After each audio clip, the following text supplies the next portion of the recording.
Welcome back to Carib 21, where we share what's trending in and around the Caribbean. If it's your first time joining, please feel free to like, share, and subscribe for more amazing content. So, in today's video, I'll be breaking down the powerful speech done by the Foreign Minister of Trinidad and Tobago at the United Nations General Debate. Let's talk about it. We remain distressed by the ongoing war on Gaza and by the chilling flashpoints of expansion that are being deployed on a daily basis. Only someone absolutely bereft of humanity would think that it is lawful and just and even godly to respond to atrocities committed on one awful day of terror by in turn committing atrocities after atrocities. How else are we to describe the killing of over 200 UN staff members, the highest death toll in United Nations history, and the deaths of tens of thousands of civilians, including women and children? And this is not being done in secret. The entire world is watching, and the Global South in particular is appalled. The question remains, if innocent civilians, including women, children, and United Nations staff, were being killed at this record rate in the developed world, how would the world's big powers have reacted? Not likely with euphemisms and platitudes.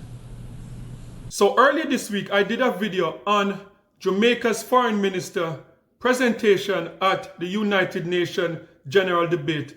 And I'll put a copy of the video right here and you can go look at it. And as stated in that video, I was extremely disappointed of the representation of Jamaica on the international stage. I know the foreign minister, Kamina Johnson-Smith, I know that she's not the prime minister and it's not her policy, but in terms of what was presented, I explained in that video that I thought it was weak coming from Jamaica when you compare to what the Prime Minister of Barbados, her presentation, and when you compare that also with the Foreign Minister of Trinidad and Tobago. I believe that if there's any two countries or islands within the Caribbean, it would be Jamaica and Trinidad as the two number one and number two of the largest English-speaking islands in the Caribbean, the two islands that are affected most by gun trafficking and crime, and as drugs transshipment route to the first world countries. I think that those two islands, Jamaica and Trinidad, needs to step up more than any other Caribbean island when it pertains to what is going on in Haiti, what is going on in Cuba, and even in what is going on in Israel and Palestine. And to me, the presentation of Jamaica seem a bit weak and self-centered when in comparison to what, as I said, Trinidad and Tobago and Barbados presentation. Because we could see our beautiful island of Jamaica in the same predicament that we see happening in Haiti right now. If all it takes is like a travel advisory, all it takes is some policy from the US government urging Americans not to go to Jamaica. All it takes is threat from the US government because of the investments that Jamaica and China, the collaboration that Jamaica and China, they're having now, that relationship. All it takes is just one switch of a pen from the US government and Jamaica could be in the same predicament as Haiti. So I believe that Jamaica has an obligation to stand up with our brothers and sisters in Haiti, with our brothers and sisters in Cuba, and the fact that the presentation was so weak, that was disheartening to me. So what I'm going to do, we're going to take a look at the presentation from the Foreign Minister of the Republic of Trinidad and Tobago, and I'm going to be reacting to it. Let's get into this video. One example is the Russia-Ukraine war, which is still ongoing almost 3 years after Russia's initial invasion, which we condemned, with profound implications to the world order. Mr. President, Trinidad and Tobago is deeply troubled by the escalation of conflict and tensions in the Middle East. We remain distressed by the ongoing war on Gaza and by the chilling flashpoints of expansion that are being deployed on a daily basis. Only someone absolutely bereft of humanity would think that it is lawful and just and even godly to respond to atrocities committed on one awful day of terror by in turn committing atrocities after atrocities. How else are we to describe the killing of over 200 UN staff members, the highest death toll in United Nations history, and the deaths of tens of thousands of civilians, including women and children? And this is not being done in secret. The entire world is watching, and the Global South in particular is appalled. The question remains, if innocent civilians, including women, children, and United Nations staff, were being killed at this record rate in the developed world, how would the world's big powers have reacted? Not likely with euphemisms and platitudes. The double standards and continued resourcing of these ongoing violations of international law send a chilling message to the Global South. And that message is this: there are some powerful people in this world who are of the view that a Palestinian child is less worthy of defense, protection, food, water, and life than another child. I am not of that view. The people of my country are not of that view. CARICOM is not of that view. And decent people all over the world, including in Israel, are not of that view. International law is not a tool of mere convenience to be muted for friends and trumpeted against enemies. Mr. President, international law is not a tool of mere convenience to be muted for our friends and trumpeted against our enemies. As you see, that's a powerful presentation from the Foreign Minister of Trinidad and Tobago. And the same thing was said by Mia Mottley. When is this war going to stop? When are we going to achieve peace? And nobody's saying in this conversation that Israel did not have the right to retaliate. But after over 40,000 people dying, and the numbers, mostly women and children that are innocent, and even UN workers dying, trying to go out there to save lives, when is it going to stop? That's all people are asking. When is it going to stop? And I believe that we as human beings, on the other side of this conflict, we have a right to ask, when is this conflict going to end? how many people are going to die, how many suffering are going to take place before we can broker peace. Because even the people of Israel, I'm sure, cannot be happy with this, because going out about their day-to-day business with this war, and now this war escalating. So the Caribbean stepping up at the UN debate, bringing this to the forefront, I believe that is very important. So let's continue. Mr. President, we also remain deeply concerned by the humanitarian and security crisis affecting the nation of Haiti. Earlier this year, from this very rostrum, Professor Sir Hilary Beckles, chairman of the CARICOM Reparations Commission, stated, and I quote, "We are calling for justice for the people of Haiti, who should have been held aloft for being the first nation to end the evil of slavery. They should have been held aloft for being the most noble exemplars of freedom and the celebration of democratic possibilities in Western modernity. Instead, for their audacity of action, they were punished by the Western world and demonized rather than deified." End quote. Okay, so let's talk about Haiti. I appreciate Mr. Emmett Brown, Minister of Foreign Affairs, Trinidad and Tobago. I appreciate the strong statement about Haiti, because for those who know the history of Haiti and why Haiti, they're going through whatever they're going through right now.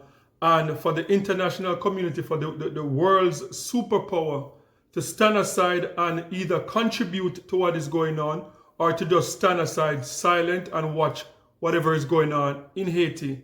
And for those of us who know the history of Haiti, and we know that the history and that Haiti is being punished for over 200 years or close to 200 years now, just for the revolution that they started and the enabling the Americas for slavery to be abolished in the Americas. So powerful speech. And as I said, the Caribbean came out, Barbados. I wish Jamaica would have said more or more forcefully, but I still appreciated what they have done, and in terms of sending help to Haiti, to help Haiti to recover from what they are going through right now. So let's continue to watch. Mr. President, Trinidad and Tobago stands in full solidarity with the people of Cuba, who have been subjected to an unjust embargo for more than 6 decades. This embargo severely undermines Cuba's prospects for attaining economic stability, growth, and sustainable development. Whatever the objectives may have been 60 years ago, these measures have clearly not achieved any desirable results, only the pain and suffering of ordinary Cuban people. The collective punishment of an entire citizenry through unilateral coercive measures is not only unconscionable, but also inconsistent with international law and the Charter of the United Nations. Trinidad and Tobago therefore renews its call for the unconditional lifting of the economic, commercial, and financial embargo against Cuba. Additionally, we have seen no justification for the designation of Cuba as a state sponsor of terrorism. We call for the removal of that unjust categorization as well. Okay, so Cuba. What can I say about Cuba? Cuba is actually, I would say, one of my favorite, if not my favorite, place that I've been in the world so far. It's between Cuba or St. Vincent. but Cuba holds a special place to me. And the Cuban people, they are beautiful people, they are friendly people. And just to see, like, going through an embargo for over 60 years, just to go to a place and see food is being rationed, and you go to that place and you'd expect, some mean-faced, angry people. And when you turn up in Cuba and you see the love of the Cuban people, you see the smile on their face, you see the fun of them dancing their salsa dance in the streets, despite what is going on, that was a life-changing experience for me, just to see how the Cuban people are resilient after 60 years of embargo. And to me, there's no excuse for that. Because seeing Cuba as a terrorist country, I don't know where that came from. And the fact that the embargo that the US government placed on Cuba for like over 60 years. And just imagine, because of the Cuban nuclear crisis, since then, America has established relationship with Russia, which was in the middle of it, relationship with China, relationship with all the countries in the Middle East. And Cuba is the one country that's been under this embargo for over 60 years. And I don't know how you justify that. So, as I said, I feel strongly about the Caribbean leaders coming out and calling out the United States of America and the world for not pressuring them to lift this embargo, because this embargo was placed to punish the government. But for those of us who have been to Cuba, and you see that government officials are going to live well, the people in the street are the ones that are suffering because of this embargo. So I think it's about time that this embargo they should just get away from this embargo and to allow Cuba and the Cuban people to survive. Let me know what you think in the comment section. Sound off in the comment section and let me know, do you think it's time for the US government to lift this embargo? Sound off and let me know what you think. So, in closing, I think Minister Emmett Brown from Trinidad and Tobago did an excellent job. I think you could see the passion. You could see that the Trinidad and Tobago government is really standing up for what is going on in the world, because Trinidad was, I think, the second country in the world that decided not to do business with South Africa under an apartheid system. So it was Jamaica, Trinidad, the Caribbean led out, and Barbados. The Caribbean community was the one that led out and said, we're not doing business with South Africa under an apartheid system. So it's good to see the Caribbean community crying out every time they get a chance on the world stage about what is going on in Haiti and in Cuba. And a part of the speech from the minister, Emmett Brown, that really stood out to me, that it's something that I've shared, it's something that I talk to my friends about, I talk to my family about, is that how is it that us, as Caribbean people, as black people, we go to Europe, we go to France, and we just want to go to the Eiffel Tower, we want to go to the Colosseum, we want to pay to see these big monuments that were built on the back of slavery. And when you ask people about visiting places like Ghana, like Kenya, they're like, oh no, I'm not going to Africa because I don't want to catch this and I don't want to catch that. And that is what we need to change as a people.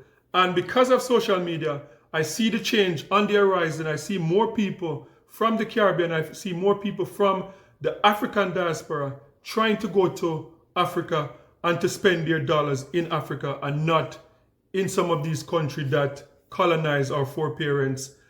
So that's a good change that's coming in modern times, and I appreciate that. So guys, sound off in the comment section. Let me know what you think about the Caribbean and how they manage themselves on the world stage at the United Nations debate that took place last week. Sound off in the comment section and let me know what you think. And don't forget to like, share, and subscribe for more amazing content. And remember, peace. I'm out.